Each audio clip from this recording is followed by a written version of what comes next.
Pemerintah Kota Makassar akan menyulap Kelurahan Untia, Kecamatan Biringkanaya menjadi pusat bisnis baru. Dalam rencana detail tata ruang atau RDTR, wilayah ini dinamakan kawasan Untia. Kawasan ini akan menjadi ruang khusus bagi investor untuk berinvestasi. Pelaksana tugas Kepala Dinas Penataan Ruang Kota Makassar, Muhammad Fuad Aziz, menyampaikan bahwa kehadiran stadion di Untia akan menjadi pemicu munculnya peluang investasi baru di Makassar. Dalam rencana RDTR akan dibangun hotel, wisma atlet, hingga pusat-pusat bisnis lain yang mendukung keberadaan stadion.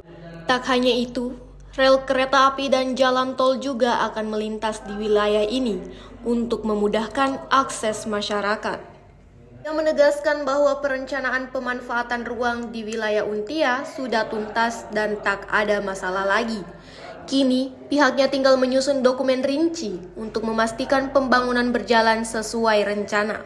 Dokumen ini akan dibahas dalam forum tata ruang yang diketuai oleh Sekretaris Daerah Kota Makassar, Andi Zulkifli Nanda. Dokumen rinci ini juga akan digunakan untuk menyusun feasibility study dan master plan Stadion Untia. Dinas Penataan Ruang berencana mengusulkan anggaran pada APBD Perubahan 2025 untuk menyelesaikan dokumen tersebut. Ia juga menyebut berdasarkan informasi dari Kementerian ATR BPN, pembiayaan RDTR akan dibagi 3.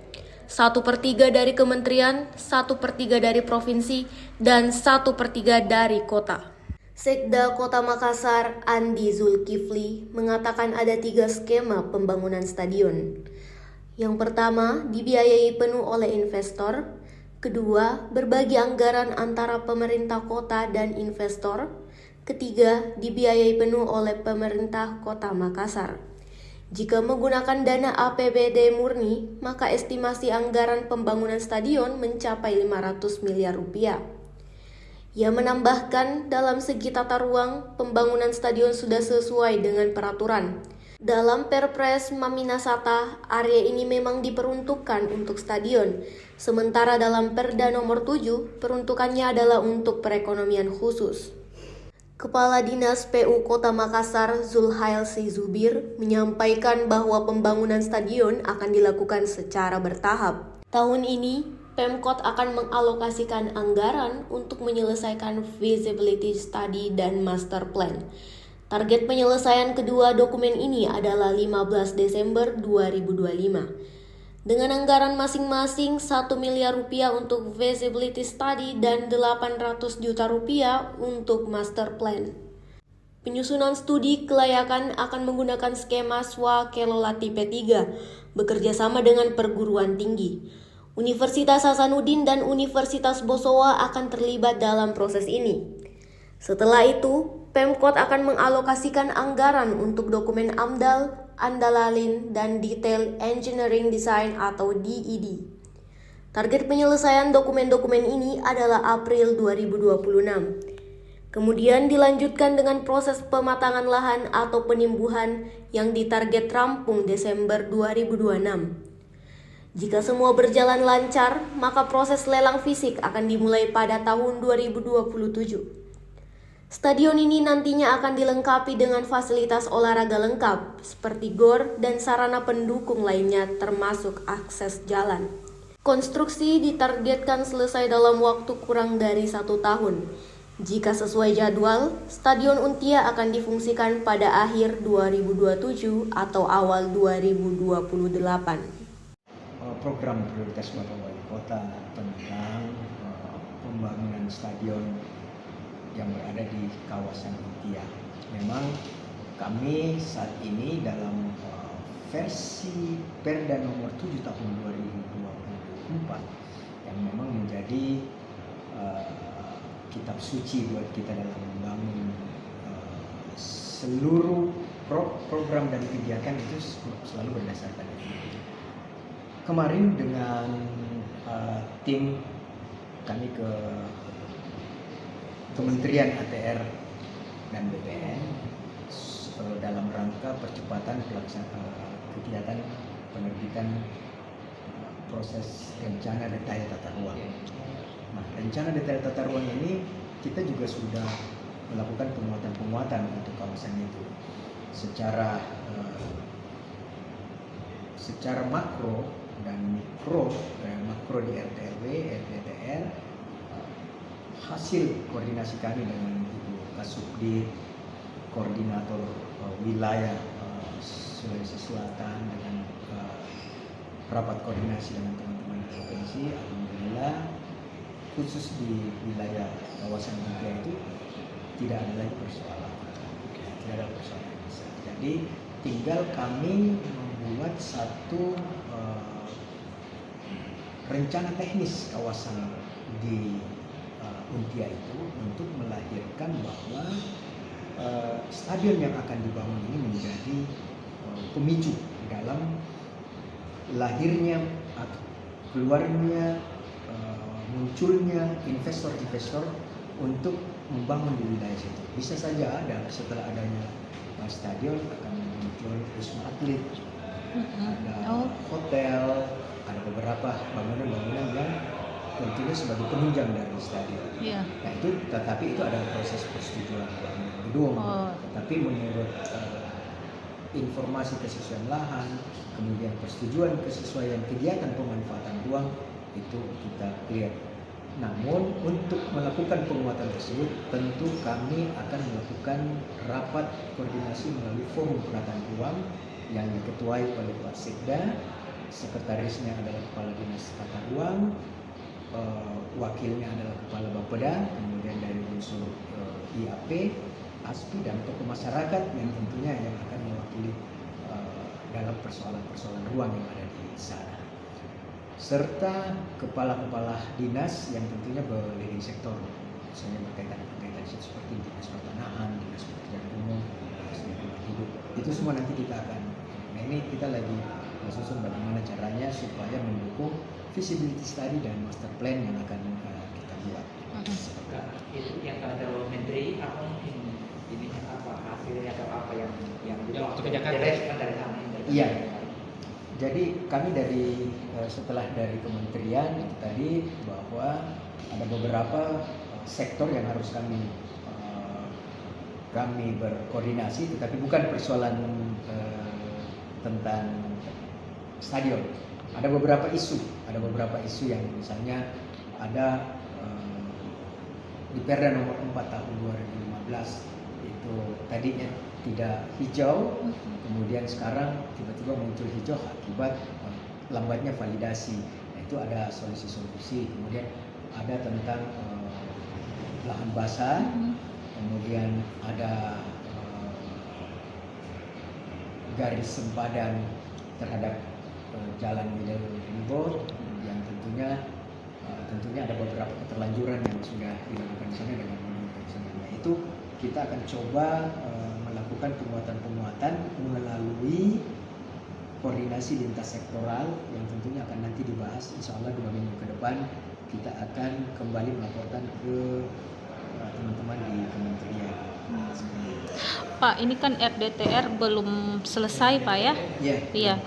Itu apakah memungkinkan untuk membangun stadion kalau misalkan ini RDTR Iya. belum rampung Jadi Pak? rencana detail tata ruang Iya.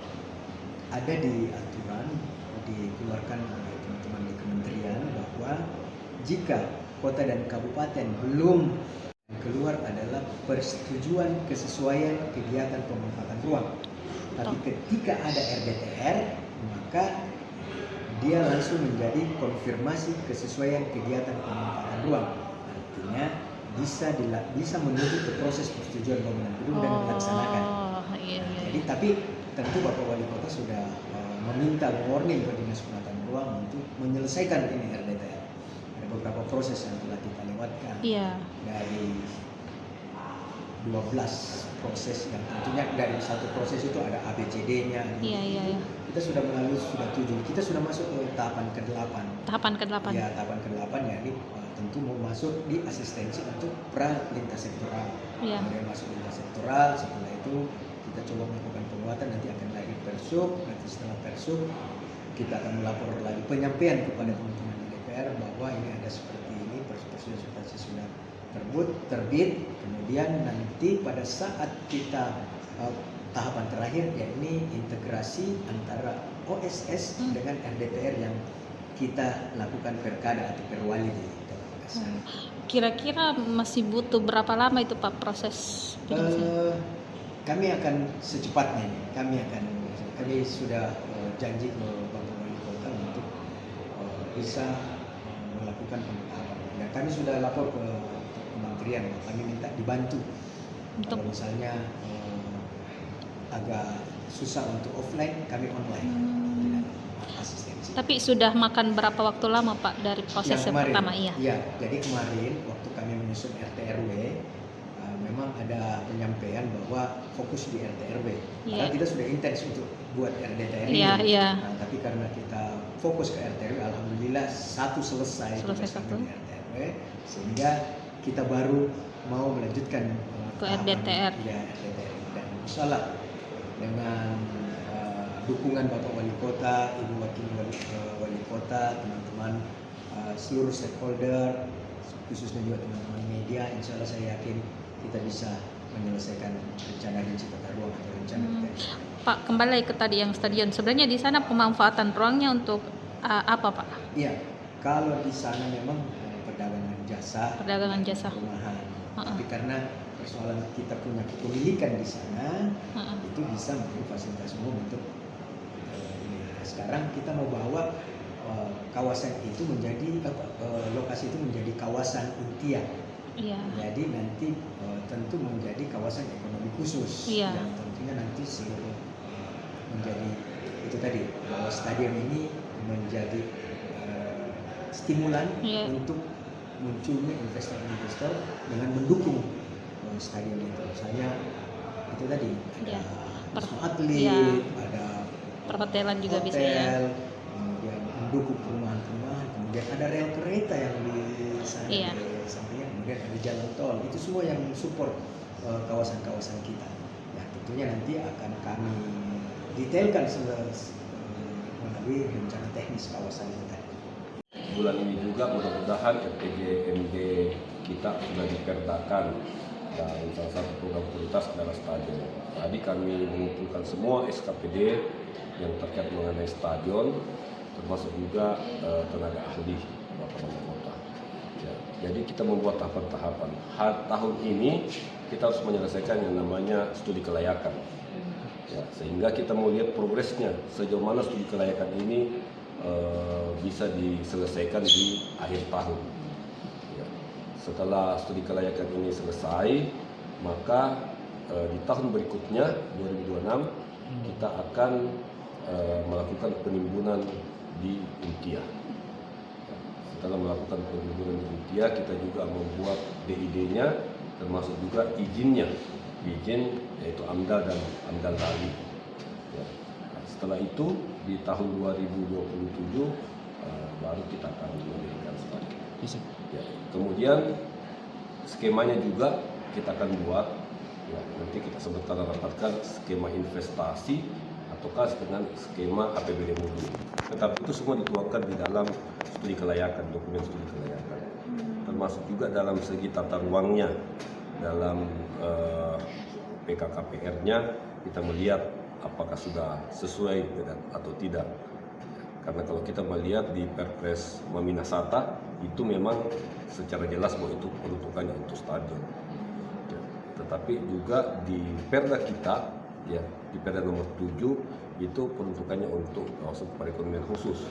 Tapi perlu memang kita melakukan rapat forum untuk memastikan bahwa itu stadion apakah sesuai dengan tata ruangnya atau tidak. Jadi kita melihat progresnya, termasuk juga kita akan membuat master plan. Master plan ini perencanaan untuk aktivitas ruangnya yang ada di sana, sehingga antara master plan dengan FS ini bisa kita jalankan secara paralel dan akhir tahun ini mudah-mudahan bisa kita selesaikan. Sehingga insya Allah 2027-2028 itu mudah-mudahan kita targetkan stadion sudah bisa digunakan. Mudah-mudahan itu paling cepat kalau kita lihat penyusunan tahapan perencanaannya seperti itu. Pak, artinya tahun ini perencanaan, tahun depan penimbunan dengan AMDAL lain, AMDAL Dan DID-nya? dan DID, dan tahun selanjutnya konstruksinya Ya. dipakai. Pak, kalau tahun ini anggaran fixnya anggaran yang dibutuhkan untuk perencanaan? Rencananya untuk FS kita anggarkan 1 miliar, kemudian untuk terkait dengan master plan-nya sekitar 800 juta kalau saya tidak salah. 1,8. Kita masuk, iya, ya, di perubahan ini kita masukkan di PU. Jadi kita harapkan mudah-mudahan anggaran perubahan ini bisa cepat diketuk. Itu kita harapkan supaya teman-teman bisa cepat bekerja untuk menyelesaikan sampai dengan di bulan Desember. Fix nih anggarannya Pak, tidak berubah lagi. Ini kan baru pengajuan di perubahan di DPR. Nanti fixnya adalah ketika diketuk palu oleh DPR dan pemerintah kota. Kalau tahun depan sudah ada gambaran Pak anggaran yang disiapkan. Ya, jadi sementara ini juga tahun ini kita akan merampungkan di pokok ya anggaran penimbunan, kalau saya tidak salah sekitar 70 miliar. Ya, kemudian ada izin AMDAL Lali dan izin AMDAL sekitar 1,3 miliar. AMDAL kalau saya tidak salah 1 miliar dan 300 untuk AMDAL Lali. Itu tetap masih di APBD juga Pak. Iya, masih di APBD. Jadi Nanti kan yang konstruksinya nanti kita lihat skemanya. Apakah skema investasi atau apa ini? Karena begini, kalau kita hanya memasang skema investasi, jangan sampai ya kita ini kadang menyiapkan. Mudah-mudahan tidak terjadi ketika ini tidak ada investor yang masuk, jangan sampai ini gagal. Ya, sehingga kita buat skema juga untuk APBD murni dan kita melihat bagaimana kesiapan anggaran kita. Ya, mudah-mudahan mencukupi untuk angka 400 sampai 500 miliar. Download Tribun X sekarang, menghadirkan lokal menjadi Indonesia.